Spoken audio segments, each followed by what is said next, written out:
Comenzamos Player Profiler en español con un episodio bien interesante. Y además de darles la bienvenida a este show, también les quiero dar la bienvenida a la época en la que solemos volvernos locos en el valor de jugadores por clips que vemos en training camps, en OTAs. Hay alguien que comparte una jugada grande de un jugador y nos volvemos locos. Y esta es la temporada de tal jugador. También es la época en la que regularmente, ya sean los coaches o los propios jugadores, suelen decir: estoy en la mejor forma física de mi vida. Es un clásico de esta época escuchar esa frase. Y es más, pudiéramos hacer un juego de llevar un récord de qué jugadores han dicho estoy en la mejor forma física de la vida, o que sus coaches han dicho eso, y draftear un equipo solo de esos jugadores. Pudiera ser un buen ejercicio. Bastante divertido, por cierto. Pero en este episodio vamos a hablar de ADPs que no tienen sentido. Yo esta semana empecé a navegar por las aguas del ADP, haciendo research para diversos proyectos, y me pareció interesante y revelador lo que me encontré. Hay unas verdaderas gangas. Jugadores que están siendo drafteados en lugares en los que no hace sentido, en rondas en las que de verdad no encuentro lógica alguna. Y yo sé que es muy temprano para hablar de ADPs y de drafts de fantasy, pero realmente no lo es tanto. Tengo que aclarar que estos ADPs son en consenso de diversas plataformas, y que dentro de esas plataformas se encuentran modalidades de béisbol, por ejemplo. Y regularmente en esta época de la temporada, finales de mayo, principios de junio, donde hay mucha gente que se aboca a hacer béisbol, drafts de béisbol, el ADP se ve afectado porque sí cambia la estrategia en un béisbol con un redraft. Pero aún así vale la pena ir tanteando el agua de cómo estará el ADP de ciertos jugadores en julio o en agosto, cuando nos toque hacer nuestros drafts de nuestras ligas normales. Y el primero del que quiero hablar me lo encontré directamente en la ronda 1 y me sorprendió bastante. Mucho hemos hablado que este año la estrategia más viable para tener éxito fantasy es probablemente un zero running back, quizá un hero running back, donde dejas la posición de running back para empezar a draftearla quizá en la ronda 6, 7 u 8, que te enfoques en wide receivers, que te enfoques en tight end, en quarterbacks. Y sabemos también, al menos en nuestra mente, la expectativa generada es que la gran mayoría de los jugadores que van a ser elegidos en la ronda 1 sean wide receivers. CeeDee Lamb, Tyreek Hill, por encima quizá de cualquier otro running back excepto por Christian McCaffrey. Pero algo que me llamó muchísimo la atención es que Breece Hall está siendo elegido en el 104. No me extraña que Breece Hall sea el segundo running back en ser elegido por sobre Villan Robinson. Me parece que hay un debate bastante interesante de si preferimos a Breece Hall o a Villan Robinson, pero eso lo voy a dejar para otro momento. Pero Breece Hall en el 104, siendo preferido por sobre opciones como Justin Jefferson, Amon-Ra St. Brown, Ja'Marr Chase o incluso Puka Nacua, eso sí no lo veía venir. Y después tenemos el hecho de que los Cardinals están dispuestos a dar un salto hacia adelante, pero quizá a costa de un paso hacia atrás de James Conner. Y sin embargo, quien ha fungido como el running back principal de este equipo está siendo elegido como el running back 22. ¿Y por qué digo que James Conner puede dar un paso hacia atrás? Porque la realidad es que James Conner, la edad es un factor. Además, el año pasado vimos que tuvo muy poco involucramiento en el juego aéreo. Fue el running back 41 en targets, el running back 38 en recepciones, con un bajísimo 8% de target share. Y su eficiencia realmente no fue nada espectacular. Fue el running back 16 en yardas por toque y en yardas creadas por toque. Y de todos los juegos en los que participó, 16, 17 juegos, solo tuvo 4 en los que tuvo al menos 20 toques. Me parece que el mensaje de los Cardinals al haber elegido a Trey Benson tan alto es un signo de que quieren limitar a James Conner y que eventualmente Trey Benson sea su corredor titular, o al menos el líder en un comité. La ofensiva, claro que emociona, pero ¿por qué ir por James Conner como el running back 22 a principios de la ronda 7 cuando podemos ir algunas rondas después por el propio Trey Benson? Claro que quiero invertir en esta ofensiva, por supuesto. Donde más quiero invertir es en Kyler Murray, en Marvin Harrison y en Trey McBride.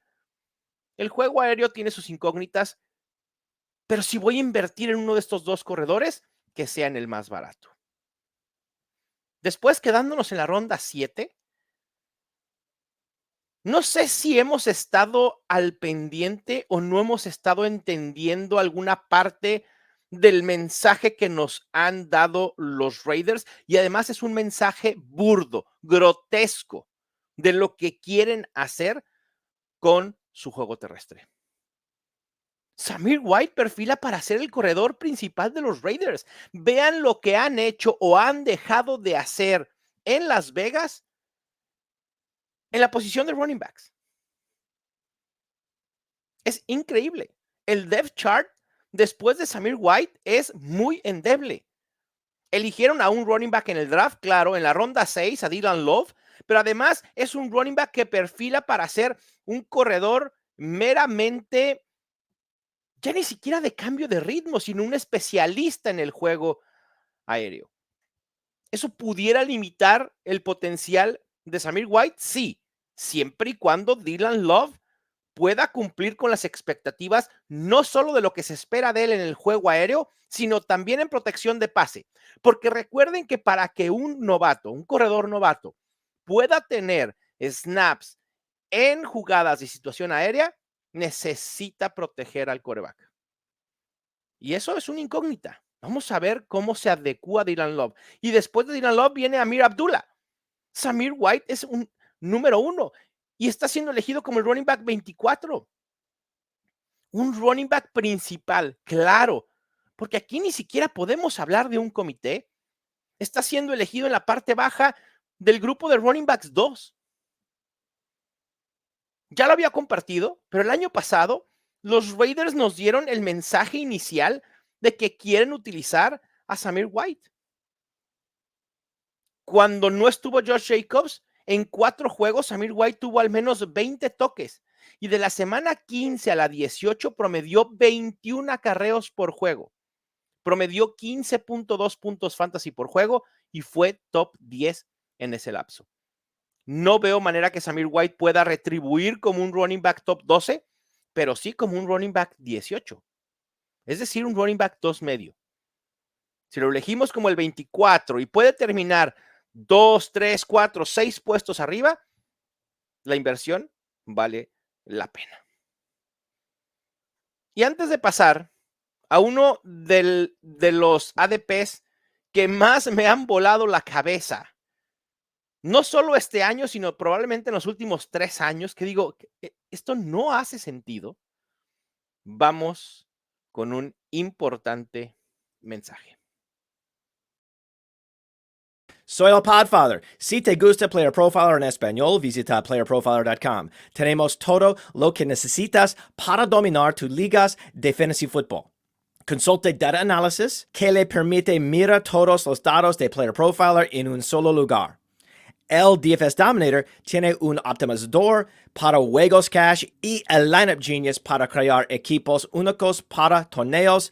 Nuestro World Famous Draft Kit incluye cheat sheets y para todos los formatos y análisis más profundo de cada equipo. Nuestros rankings Dinastía están impulsados por nuestro Lifetime Value Engine, patentado, y también tiene un analizador de trades y una página con Dinastía ADP. Y, por supuesto, todos nuestros rankings y proyecciones calculados por Billy, Dario y nuestro excelente equipo de análisis. Más allá de rankings, Dinastía y las proyecciones semanales, incluso te brindan rankings de línea ofensiva y cornerback. Obtenga 2 herramientas gratis cuando te suscribe All In y además asegúrese de usar el código Mauricio para obtener un descuento adicional de $20.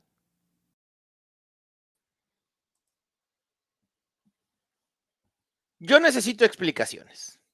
Y no son explicaciones sobre el mensaje que acabamos de escuchar, sino necesito explicaciones de por qué el hype con los Bears se ha salido de control. Y esto no quiere decir que no me entusiasme la ofensiva de Chicago Bears con Caleb Williams y todas las armas que tiene a su alrededor.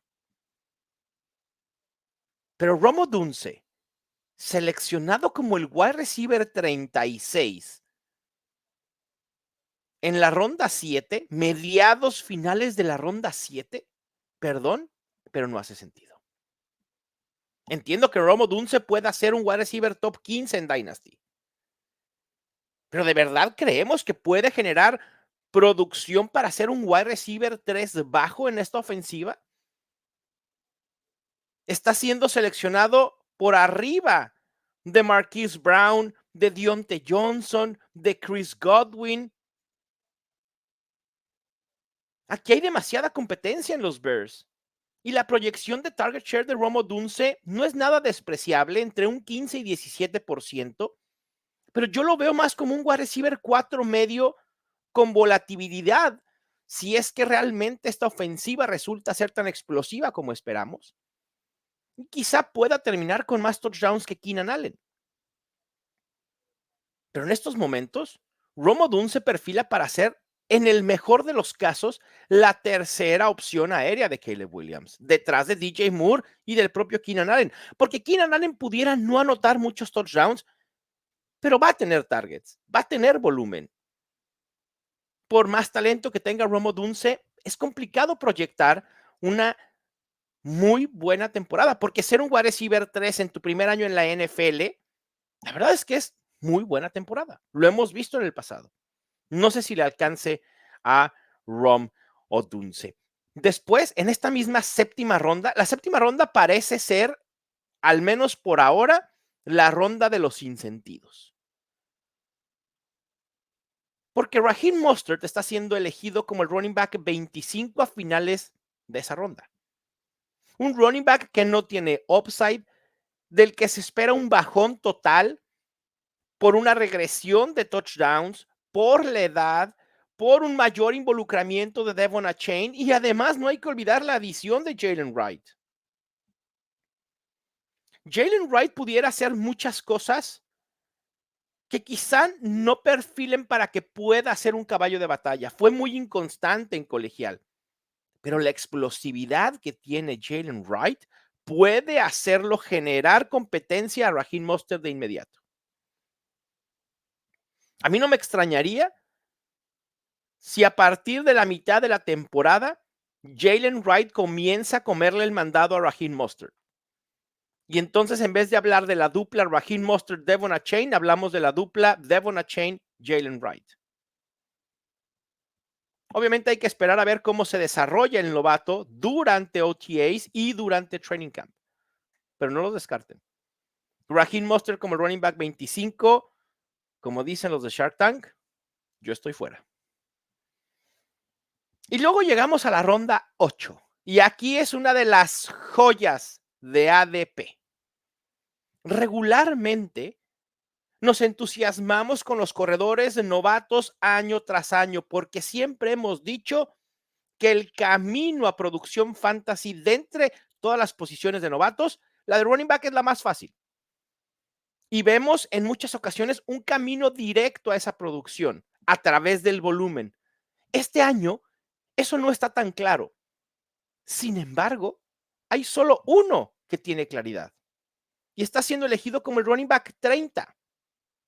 Estamos hablando de un eventual league winner a quien puedes elegir en la ronda 8 y se llama Jonathan Brooks de los Carolina Panthers.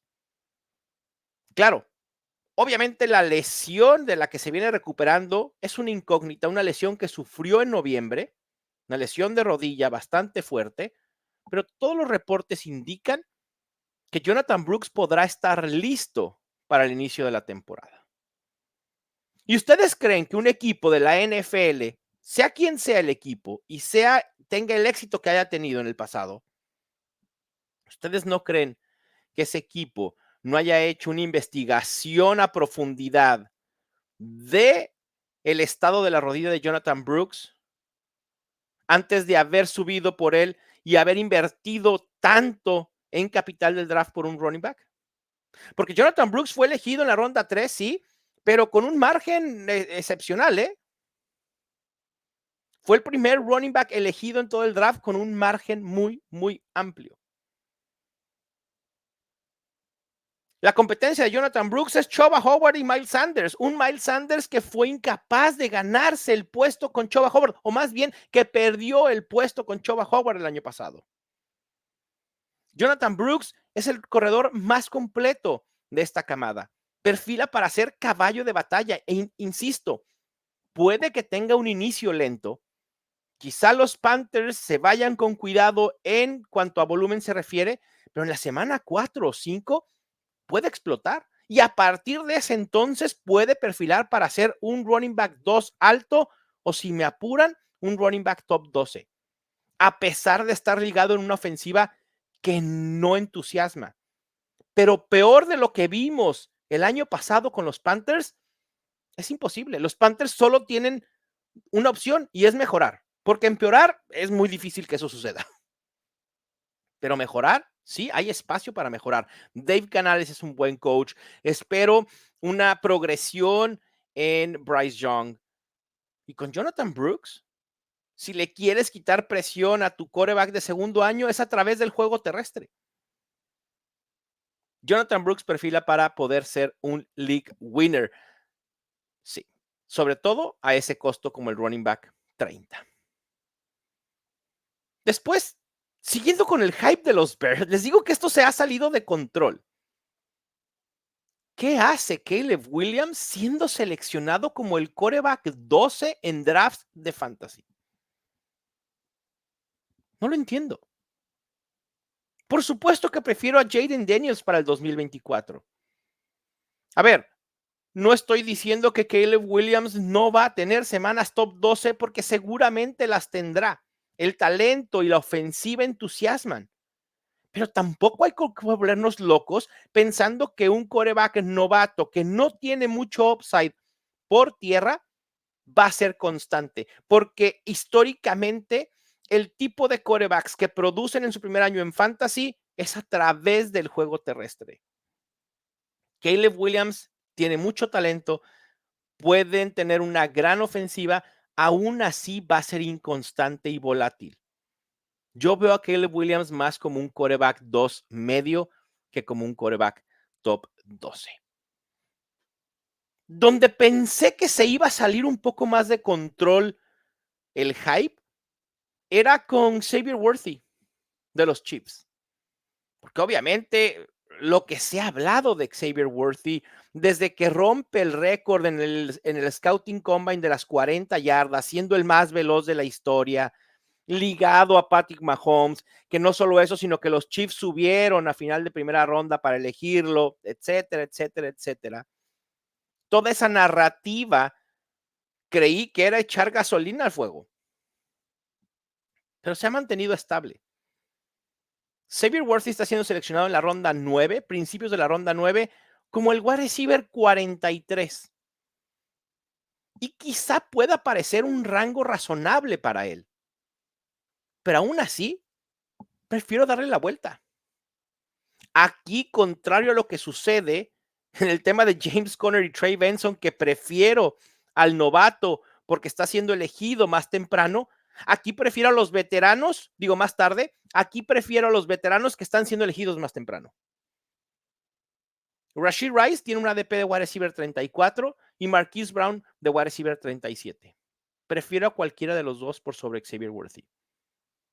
Sobre todo ahora que se han retirado los cargos o que nunca se levantaron cargos contra Rashee Rice por el incidente en el bar o en el antro. Probablemente la suspensión de Rashee Rice quede en 2 a 4 juegos. Habrá que ver cómo se desenvuelve esa situación.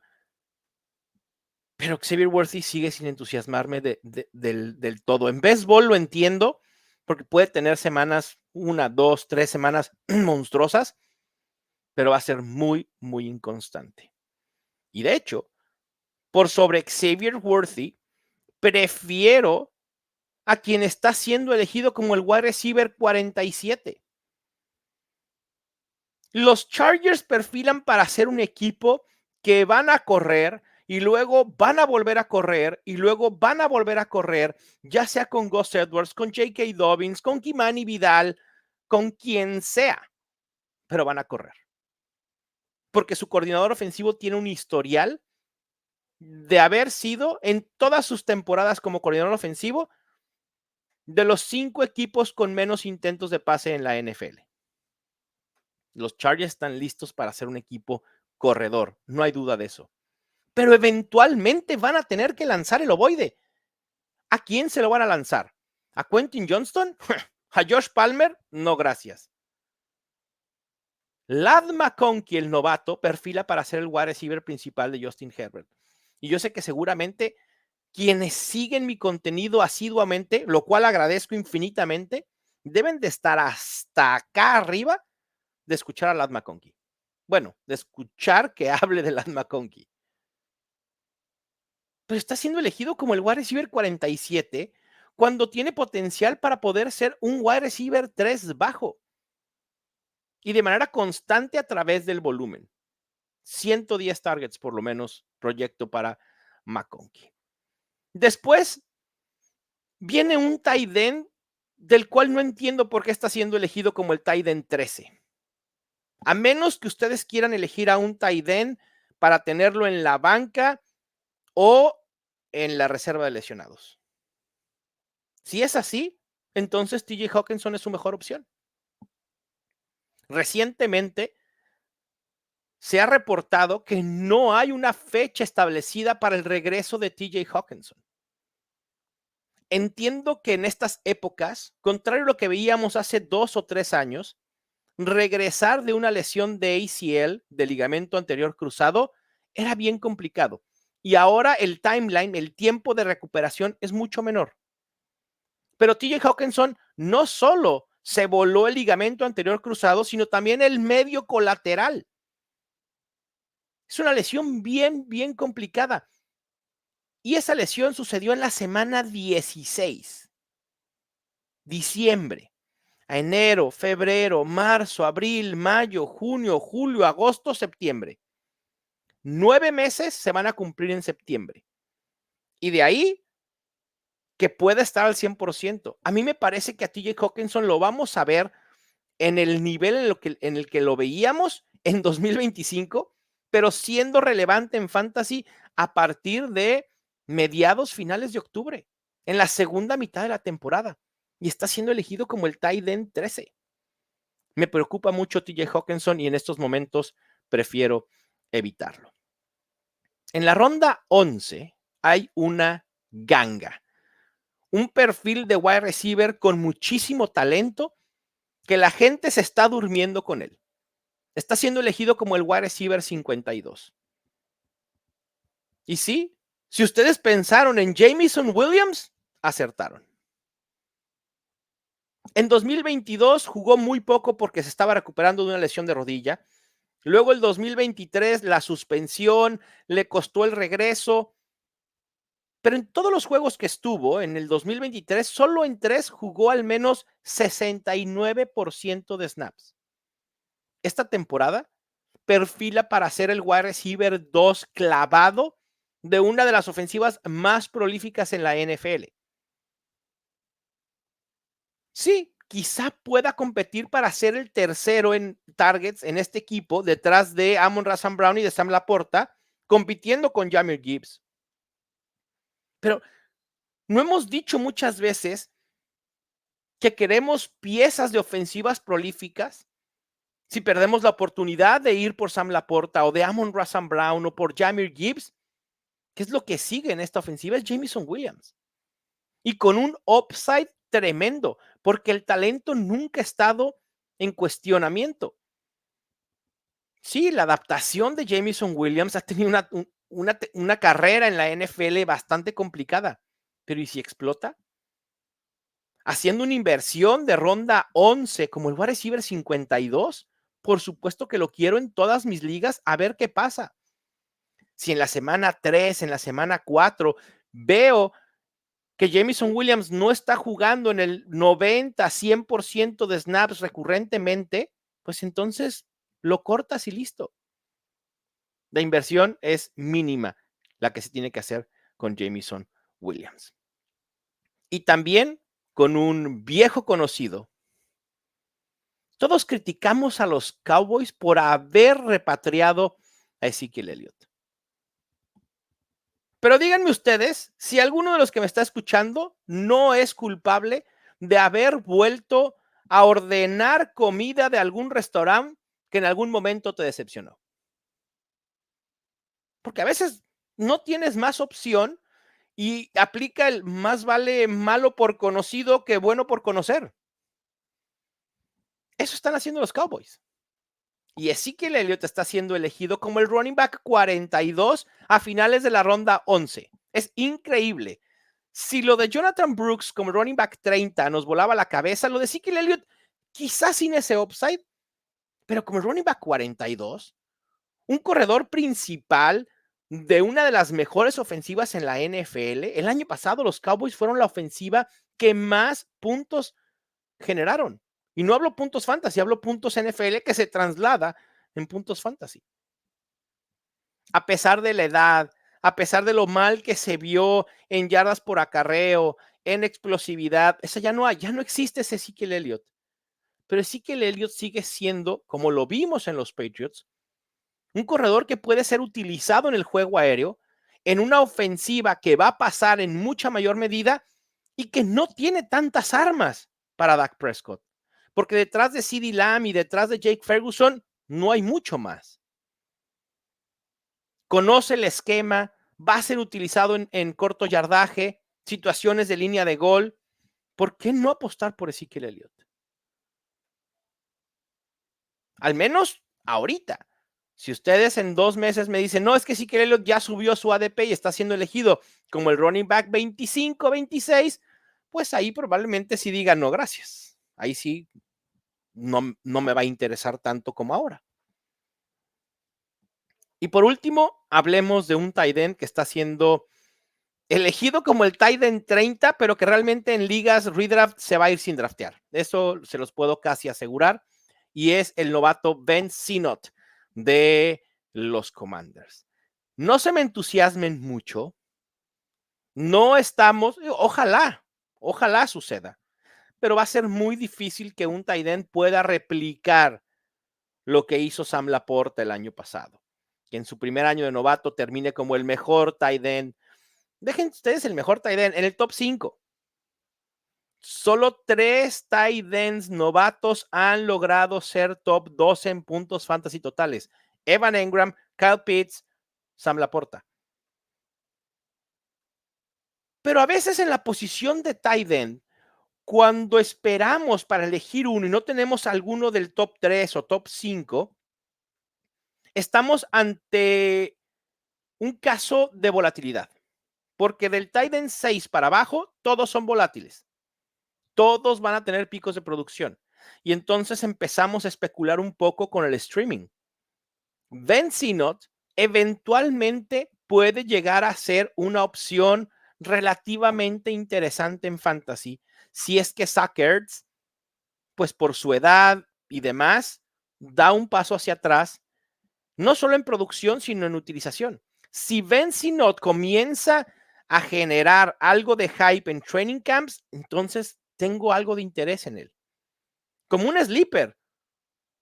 Agréguenlo en la ronda final de su draft de fantasy y a ver qué sucede.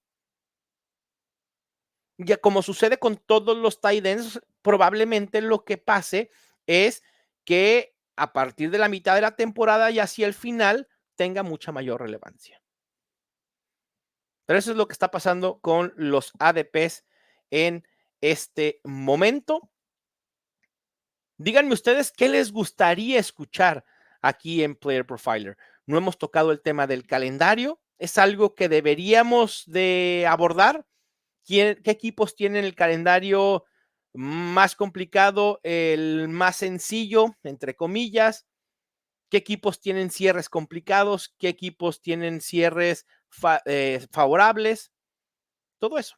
¿Qué más les gustaría escuchar en Player Profiler? Aquí se trata de que ustedes nos retroalimenten con lo que a ustedes les gustaría escuchar, con algo que sea, que les sirva para su toma de decisiones y preparación de cara a la temporada.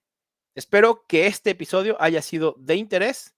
Si es así, suscríbanse al canal de YouTube Player Profiler en español. Ya tenemos ahí nuevo canal, ahí van a vivir nuestros videos y en audio pueden escuchar el podcast en cualquier plataforma. Player Profiler en español. Suscríbanse al podcast, nos ayudan muchísimo.